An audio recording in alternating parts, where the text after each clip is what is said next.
Alors, il y avait sur les chemins, le cours de l'histoire, ou plutôt, enfin, je sais pas, peu importe, c'est sur France Culture le matin, avec Florian, un travail sur les puissances culturelles.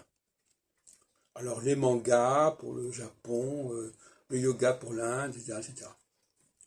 Et, je n'ai pas suivi toutes les émissions, mais il ne semble pas qu'on ait parlé de la puissance, la superpuissance française. Or, euh, si on parle de la diffusion des mangas, ou la diffusion de je ne sais quels albums ou formes, etc., pourquoi ne parlerait-on pas de la langue française? Parce que la langue française est une super, pour employer une expression qui est utilisée justement ce matin, une, une surpuissance culturelle, une superpuissance culturelle. Les mots anglais sont en grande partie issus du français. Et à partir de ce moment-là, quand les gens adoptent l'anglais, ils s'abreuvent directement ou indirectement au français.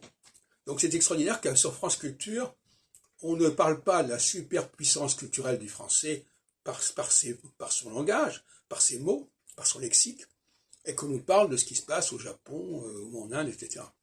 Bon, ça montre bien quelque chose qui ne va pas, qui ne va plus du tout à ce niveau-là.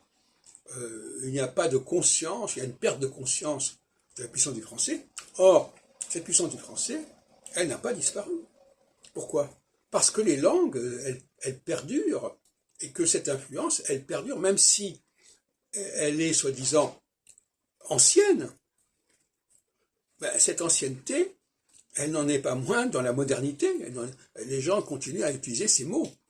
Donc, s'ils utilisent ces mots, eh ben, ça veut dire que c'est-à-dire qu'il y a un revival permanent de la langue française au niveau de son impact lexical, notamment.